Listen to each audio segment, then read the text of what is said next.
You think Nazism would be obvious.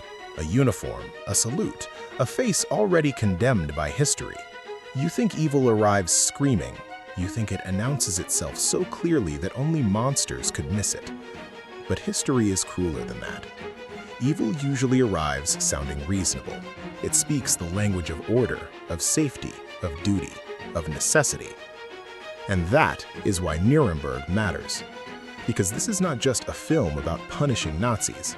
Sony describes it as a post-war drama in which a US Army psychiatrist is locked in a psychological duel with Hermann Goering, while the Allies try to force the Nazi regime to answer for the Holocaust.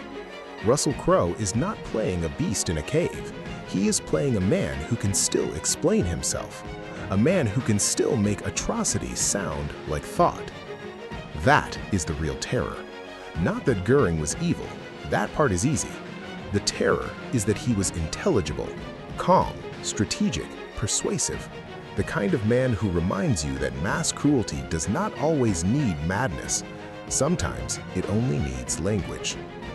Hannah Arendt saw something like this when she wrote about Adolf Eichmann. Her point was not that Nazi crimes were ordinary. Her point was that terrible crimes can be carried out by people who are not theatrical demons, but shallow, obedient, self-justifying men who stop thinking morally and start speaking in cliches of duty and procedure. That is the first wound this film should open. The second is worse, because the moment you understand that, this stops being history. Now, look at the present. UNICEF said that in the current escalation in Iran, 168 girls were killed when a strike hit the Shajara Tayyiba Girls Elementary School in Minab on February 28th while classes were in session. AP reports that a preliminary U.S. military investigation found outdated intelligence likely led to a U.S. missile strike on that school, and that the investigation is still ongoing. And now, watch what modern language does to horror. The children disappear. The classroom disappear.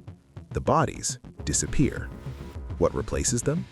Targeting data, outdated intelligence, ongoing review, civilian casualty assessment. Do you see the trick? The horror does not vanish. It gets translated into the professional language of distance, translated into the grammar of institutions, translated until the unbearable becomes manageable. That is why Nuremberg still matters, because he belongs to a world where people learned to turn blood into paperwork. And we flatter ourselves when we think that world ended in 1945. It didn't. It updated. Stanley Milgram understood this.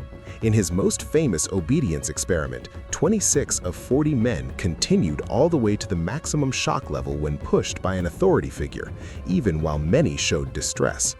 Albert Bandura later described the mental process behind this kind of behavior as moral disengagement. People justify harm, sanitize language, shift responsibility upward, minimize the damage, and blame or dehumanize the victim. That is the mechanism. Not hatred alone, not ideology alone, mechanism. You do not need to wake up wanting evil. You only need to surrender judgment. You only need to let authority borrow your conscience. You only need enough distance from the victim for language to finish the job. A map instead of a face, a report instead of a funeral, a military term instead of a child's name. That is how civilized people survive their own complicity. So no, the point is not that every modern state is Nazi Germany. That is too easy, too loud, too sloppy. The point is more disturbing. The psychology that made Nazism possible did not disappear. The obedience is still here. The bureaucracy is still here. The euphemisms are still here. The moral self-excuses are still here. And so are we. That is why Nuremberg is not just about the past. It is about the permanent human temptation to believe that if power speaks calmly enough, if procedure looks official enough, if guilt is divided widely enough, then no one is really responsible. But someone always is. And that is the accusation at the center of this film. The danger was never that you would wear the uniform. The danger is that you would inherit the logic, not the symbol, the obedience, not the costume, the self-excuse. Not the past, the mechanism. And the mechanism is still alive.